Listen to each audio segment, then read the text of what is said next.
아멘. 오늘 읽은 말씀으로 나눌 말씀의 제목은 어중간 아마샤입니다.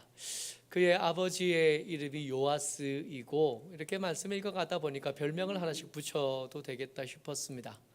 요아스가 페륜의 요아스라면 그 아들 아마샤는 어중간의 아마샤입니다. 성경이 이 아마샤를 향한 평가가 딱 그만큼이에요.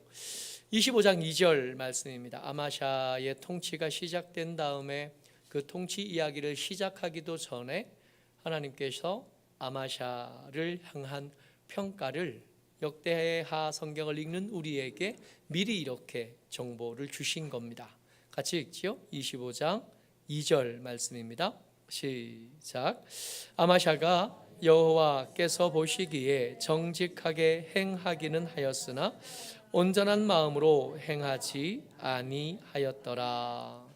우리가 이 왕들의 이야기를 쭉 읽어가다 보면 우리가 완전히 관객의 입장이 되어 갑니다. 이렇게 구경하는 거죠. 남의 이야기 듣듯이 왕들의 이야기를 읽습니다. 어떤 사람은 믿음 있었다 하고, 어떤 사람은 믿음 없었다 하고, 어떤 사람은 중간에 변심했다 하는 이야기를 쭉 읽어가면서 아유 왜 그랬대, 안 그랬으면 좋았을 뻔, 뭐 이런 생각으로 읽어가는 것이요. 근데 그렇게 읽어서는 성경 읽기가 되지 못합니다. 그죠?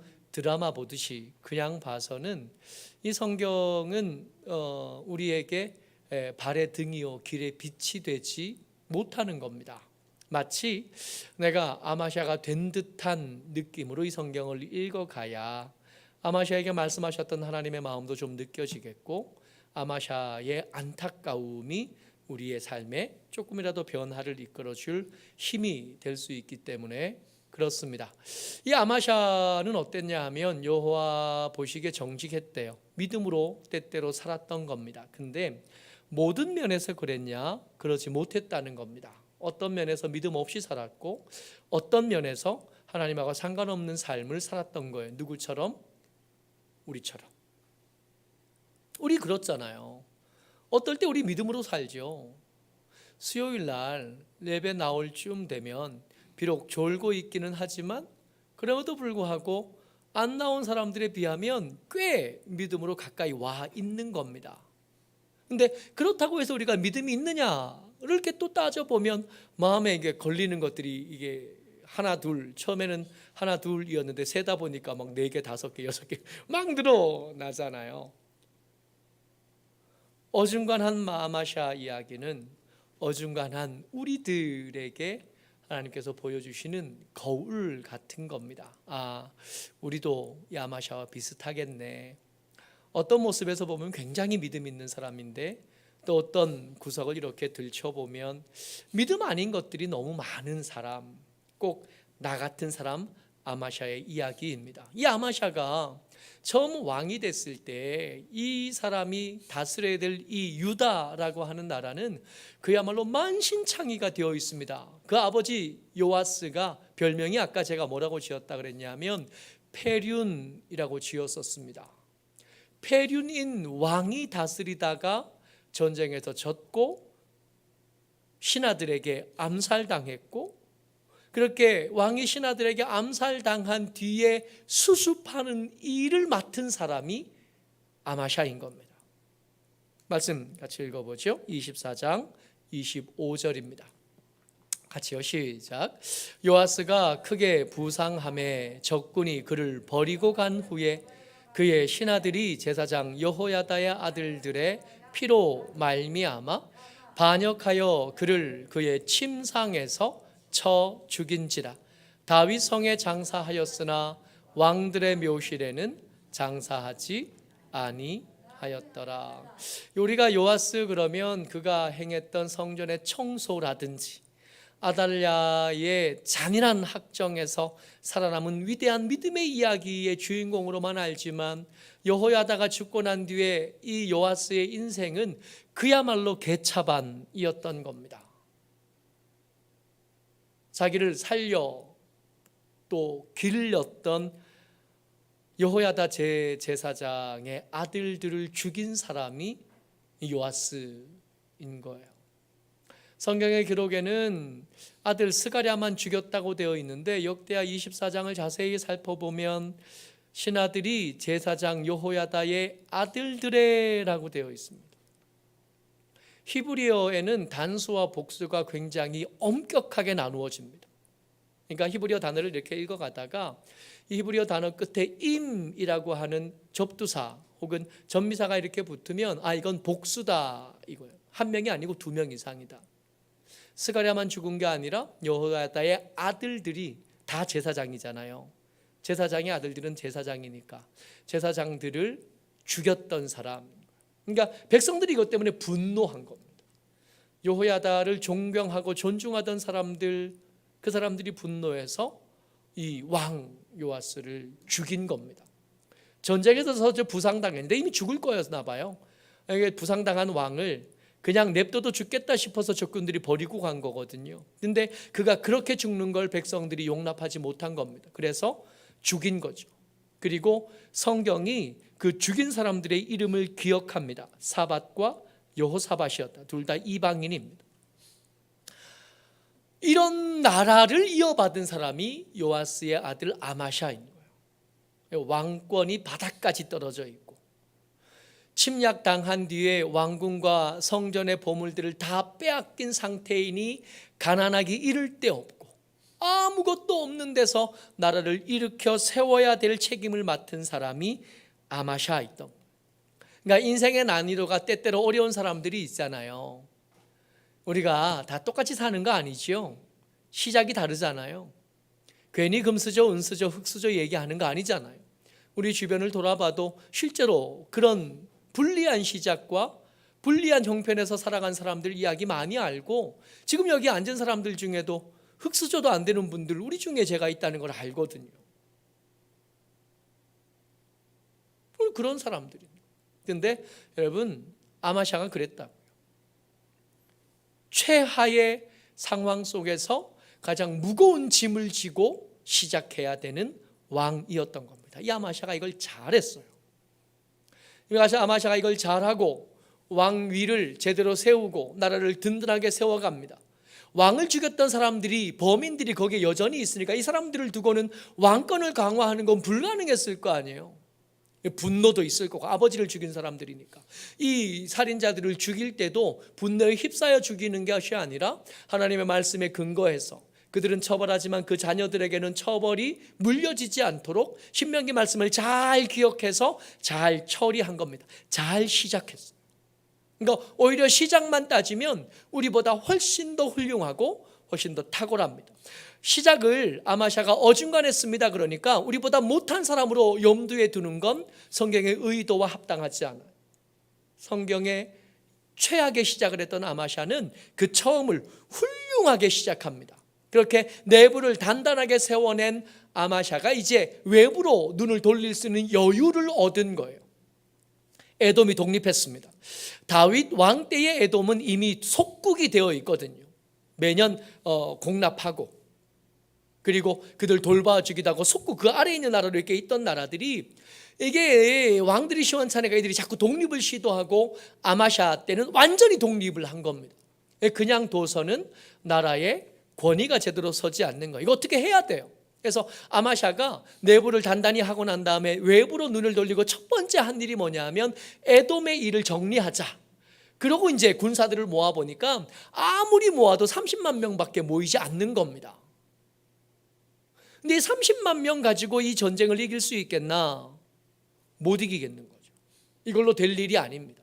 반드시 해야 될 일이긴 한데 우리가 가진 힘만 가지고는 충분히 할 수 없다는 걸 아마샤가 알아요. 그래서 고민합니다. 고민하다가 답을 찾죠. 용병을 좀 구하면 좋겠다. 북쪽에 예후의 후손들이 다스리는 나라에 강한 용병들로 쓸만한 사람들이 있으니 그들에게 돈을 주고 좀 불러서 오면 되겠다. 그래서 은 3.4톤을 주고 용병 10만 명을 빌려옵니다. 어쩌면 이 유다가 준비한 30만 명보다 이 10만 명이 훨씬 더 싸움에 익숙한 사람들입니다. 40만 명이 됐죠. 이 정도면 어떻게 되겠다. 그러고 막 전쟁을 시작하려고 하는데 하나님의 사람 선지자가 나타나서 그 앞을 막은 거예요. 안 된다는 거예요. 하나님은 이스라엘과 함께하기를 기뻐하지 않으신다. 당신이 선택해라. 용병과 함께 전쟁할 거냐, 하나님과 함께 전쟁할 거냐. 만약에 용병과 함께 한다면 하나님은 함께하지 않으실 거고, 하나님과 함께 한다면 용병과는 함께할 수 없다. 근데 그 말씀을 듣고 아마샤가 아멘 했어요. 근데 문제가 있잖아요. 우리하고 똑같아요. 매번 뭐가 문제죠? 돈이 문제잖아요. 우리를 매번 무릎 꿇리고 우리를 매번 주저앉히는 돈 문제예요. 아마샤가 거기서 고민합니다. 25장 9절 말씀이요. 같이 읽어요. 시작. 아마샤가 하나님의 사람에게 이르되 내가 100달란트를 이스라엘 군대에게 주었으니 어찌할까? 고민한 겁니다. 아니, 이 용병을 돌려보내긴 해야겠는데 돌려보내면 은을 3.4톤이나 줬다니까요. 이거 어디서 찾겠어요? 싸움을 안 했으니까 이거 안 줘도 되지, 이런 말 할 수 있는 형편이 아니에요. 30만 명보다 누가 셀 수 있다고요? 20만 명이 훨씬 더 셀 수 있다고요. 그냥 빈손으로 돌려보낼 수는 없어요. 돌려보낸다면 계약을 해지한 거고, 오히려 이 돌아간 사람들이 전쟁할 기회를 얻지 못했고 전리품을 얻을 기회를 얻지 못했으니 오히려 분노할 만한 상황인 거죠. 돈도 걱정이고 저들의 폐악도 걱정이고, 이거 어떻게 하면 좋습니까? 여러분, 아마샤를 우리보다 현저하게 못한 어떤 사람으로 읽는 건 성경의 의도도 아니고 제대로 읽는 것도 아닙니다. 꼭 우리 같은 사람인 거예요. 어쩌면 우리보다 더 믿음 수준으로 봐서는 어쩌면 더 높을 수도 있는 사람인 겁니다. 우리가 고민하는 거랑 저가 고민하는 거랑 똑같아요. 매번 믿음의 일 얘기하면 우리 돈 얘기 시작하잖아요. 돈 얘기. 우리가 못하는 이유. 저만 그런 거 아니죠. 우리 다 그렇잖아요. 이렇게 여러 가지를 꼽는데 그 꼽는 것에 제일 밑바닥에 보면 돈 얘기. 이 아마샤가 그 돈 얘기에 걸린 거예요. 100달란트 어떡하지? 했더니 하나님의 사람 선지자가 답을 줍니다. 우리도 어쩌면 이 답을 알고 있어요. 안 믿어서 그렇지. 같이 읽어요. 25장 9절 뒤쪽 말씀입니다. 시작. 하나님의 사람이 말하되 여호와께서 능히 이보다 많은 것을 왕에게 주실 수 있나이다 하니라. 아멘. 아멘. 아멘이 안 되잖아. 이게 아마샤가 대단한 게 이게 아멘이 됐어요. 돌려보냅니다. 그 은 3.4톤을 포기하고 돌려보냈어요. 이 3.4톤을 포기하고 돌려보낸 다음에 전쟁하러 나가는 아마샤를 향해서 성경이 어떻게 기록하냐면 그가 담력을 내었다라고 표현해요. 우리에게 필요한 그거. 하나님의 말씀을 선택하는데 담력이, 용기가 좀 필요하거든. 11절 말씀입니다. 시작. 아마샤가 담력을 내어 그의 백성을 거느리고 소금 골짜기에 이르러 세일 자손 10,000명을 죽이고 유다 자손이 또 10,000명을 사로잡아 가지고 바위 꼭대기에 올라가서 거기서 밀쳐 내려뜨려서 그들의 온 몸이 부서지게 하였더라. 아멘. 열왕기 성경에 보면 이 전쟁에서 이 아마샤가 이 에돔의 수도까지 점령했다고 나옵니다. 그러니까 완전히 점령한 거예요. 은 3.4톤이 문제가 아니었을 겁니다. 여기서 이렇게 간단하게 승리를 요약하지만 실제로 그 현장에서는 온 나라에 부유한 것, 요아스가 빼앗겼던 것만큼 어쩌면 그것보다 좀 부족하게 좀 더 많게 그것들로 충분히 만족할 만큼 거두었을 겁니다. 믿음이 된다니까요. 매번 돈 얘기하면서 주저하고 망설이는 우리에게 아마샤가 그의 간증을 통해서 우리에게 말하는 거예요. 야, 진짜 믿어도 돼. 야, 니들이 담력을 좀 냈으면 좋겠어. 나봐라, 되지 않냐. 우리보다 낫다니까요. 오늘 설교의 제목이 어중간 아마샤였습니다. 이 어중간함이 때때로 보면 균형 감각으로 보일 수도 있습니다. 믿음으로 봐서도 꽤 괜찮은 사람인데 세상에서 봤을 때도 꽤 합리적이고 괜찮은 사람인 거예요. 여기서도 괜찮고 저기서도 괜찮고 어디 가나 이 사람은 환영받는 거예요. 저처럼 꽤 환영받는 사람. 내일 노회 체육대회 가는데 제가 에이스잖아요. 70대 어르신들 속에서 50대 청년이 제가 내일 1등 할 거거든요. 환영받을 거. 앞에 나서면 할머니들이 막 꼭 노인대학 소풍 가는 것처럼 그럴 거거든요. 월요일 날 노회에 있었는데 거기서 존중받고 칭찬받는 젊은이. 얼마나 행복한지. 어딜 가나 환영받는 거예요. 그게 술자리여도 그렇고, 그게 음담 패설을 나누는 자리여도 그렇고, 그게 하나님의 말씀을 나누는 자리여도 그렇고, 그게 예배하는 자리여도 그렇습니다. 어중간한 사람들 특징. 술자리에 가면 술도 한 잔씩 하고, 기도 자리에 오면 열심히 기도하고, 예배하는 자리에서는 열심히 예배하는데 또 적당히 악한 곳 가서 그들과 어울려서 전혀 표시 안 나게 살아가는, 거기에 함정이 있습니다. 어중간하다 그랬잖아요. 하나님을 온전히 의지하지 않습니다. 근데 하나님을 온전히 의지하지 않았는데 승리가 생겼어요. 하나님을 온전히 의지하지 않는데 승리가 있었으니 이 승리에는 분명히 하나님의 몫이 있습니다. 하나님을 의지하지 않은 게 있잖아요. 근데 하나님을 온전히 의지하지 않았으니 그게 얼마가 됐든 남는 게 있어요. 남는 거. 이거 누구 차지해? 아마샤의 차지입니다. 그러니까 이 승리에는 하나님의 몫이 크긴 하지만 이 승리에 내 몫이 있어요. 내가 믿음으로 내 돈을 포기한 거, 담력을 낸 거, 이게 내 몫인 거예요.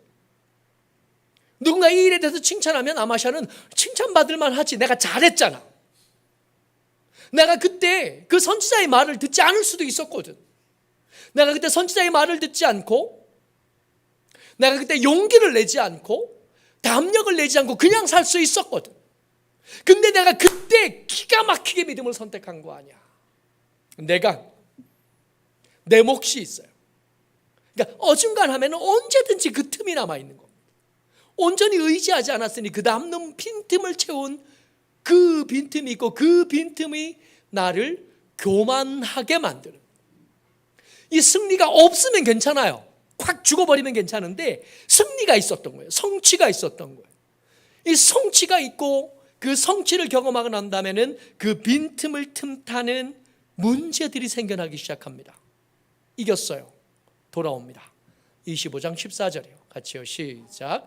아마샤가 에돔 사람들을 죽이고 돌아올 때에 세일 자손의 신들을 가져와서 자기의 신으로 세우고 그것들 앞에 경배하며 분향한지라. 아니, 말도 안 되는 거 아니겠어요? 물론 이게 신상들이 보통은 금붙이나 은붙이로 된 거니까 전리품으로서의 가치가 있습니다. 상징적인 뭔가가 있죠. 내가 저것들의 꼭대기까지 내가 끌어왔어. 내가 완벽한 승리야. 이게 신상을 가져오면 그 완벽한 승리의 증거가 되니까. 근데 이게 전리품으로서 가져온 게 아니라 이걸 신으로 가져온 거예요. 분향할 대상, 경배할 대상으로 가지고 온 겁니다. 이 문제가 왜 생겼다고요? 어중간해서 생긴 겁니다. 이 승리에는 내 몫이 있고 내 몫이 있다고 생각하는 그 틈에 교만이 이렇게 들어와요. 내 몫을 찾는 거예요. 뭔가 귀한 일, 아름다운 일, 칭찬받을 일, 또 열매가 될 만한 일, 자랑스러워할 일만한 그 일들 가운데서 이 어중간함은 기어코 거기서 내 몫을 찾아요. 내가 뭘 잘했는지, 내가 어떤 것에서 유능했고 어떤 것에서 특별했는지를 기어코 찾아냅니다. 그리고 이게 찾아지고 나면 귀가 멀기 시작해요. 16절입니다. 같이요. 시작. 선지자가 아직 그에게 말할 때에 왕이 그에게 이르되 우리가 너를 왕의 모사로 삼았느냐 그치라 어찌하여 맞으려 하느냐 하니 선지자가 그치며 이르되 왕이 이 일을 행하고 나의 경고를 듣지 아니하니 하나님이 왕을 멸하시기로 작정하신 줄 아노라 하였더라. 아멘. 여러분, 내 몫을 찾을 수 있게 됐다는 걸 눈치챈 거예요. 그러면 그 빈틈을 교만이 비집고 들어오고, 이 교만이 하는 일 중에 가장 주요한 일 중에 하나는 뭐냐 하면 우리의 길을 막습니다. 말씀을 더 자세히 보면 선지자가 와서 아니 말이 되는 일을 하십시오. 이게 말이 됩니까? 그들의 신들이 당신도 못 막았습니다. 당신이 그 신들보다 센 거잖아요. 그 신들 데려다가 경배하고 분향한다는 게 말이 됩니까? 그런데 그 말이 끝나기도 전에 그치라 말하기 싫은, 듣기 싫은,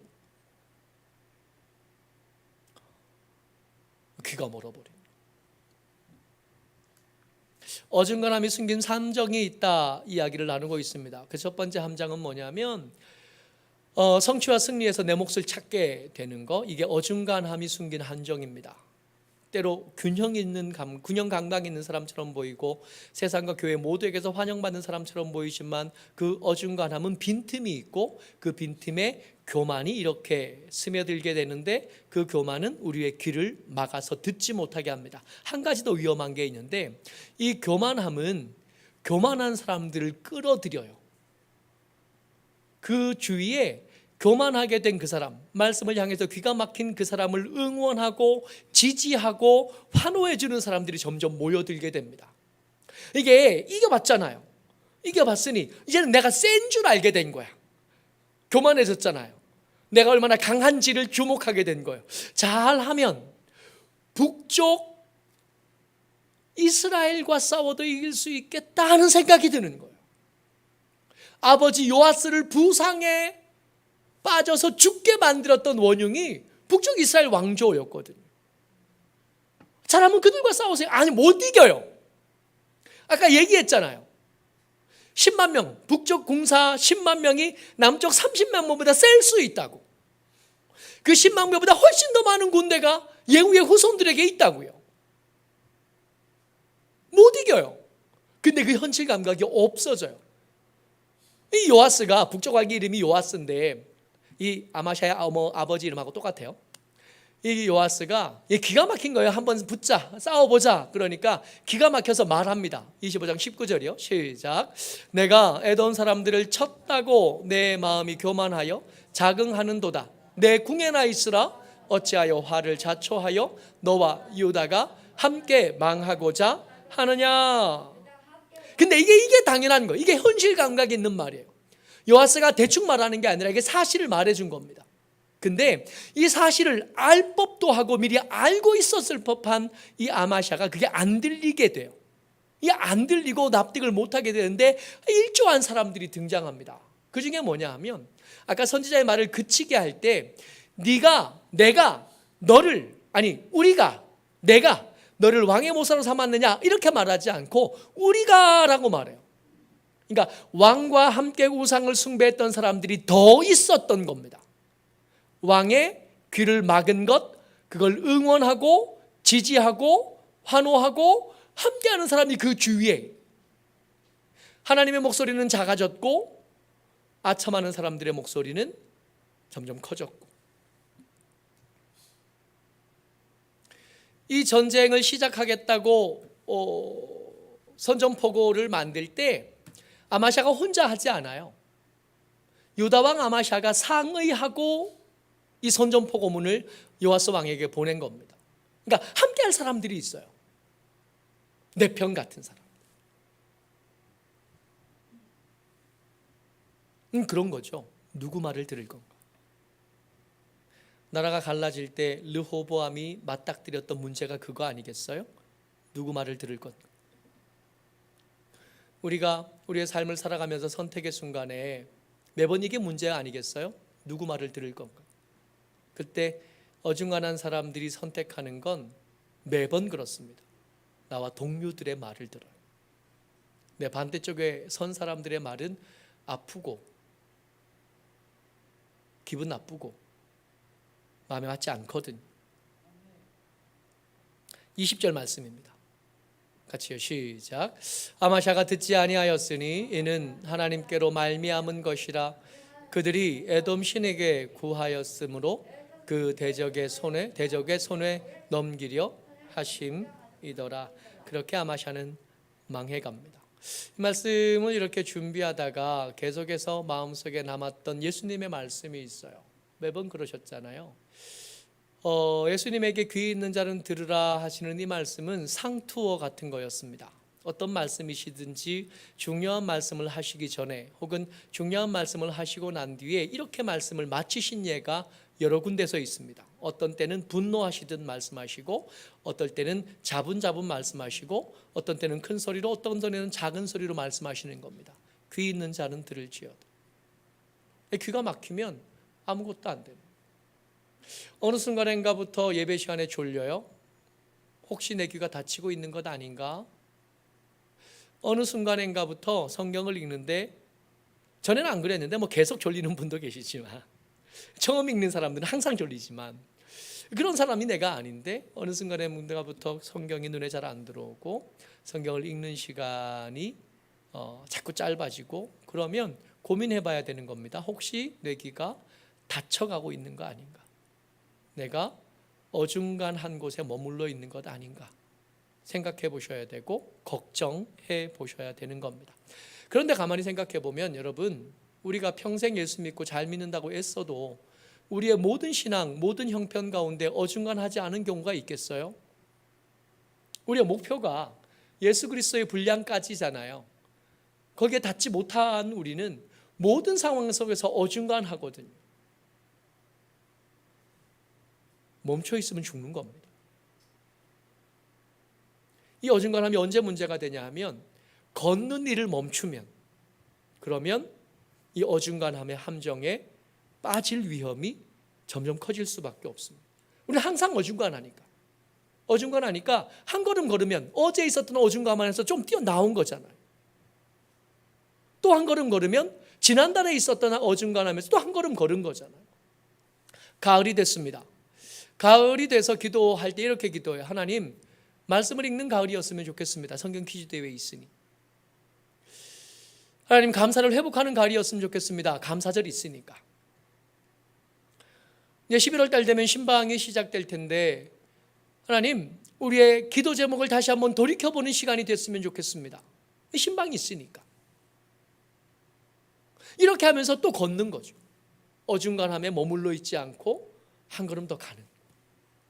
모쪼록 이 깊어가는 가을에 우리가 어중간함에, 어제 있었던 믿음의 그 자리에 그냥 있지 말고, 작아도 괜찮고 사소해도 괜찮지만 믿음의 걸음 한 걸음 더 걷는 이 가을 되시고 오늘이 되시기를 주의 이름으로 축복합니다. 아멘. 이 시간 우리 같이 한번 기도했으면 좋겠습니다. 하나님, 우리가 어제의 믿음의 자리에 멈춰 있지 않게 도와주옵소서. 오늘 다시 시작하게 하시고 오늘 우리를 새롭게 하시는 주의 크신 은혜 가운데 다시 나아갈 수 있게 도와주옵소서. 멈춰져 있지 않게 하시고 걸음을 내딛는 우리가 되게 하여 달라고 우리 같이 한번 소리내어서 기도합니다.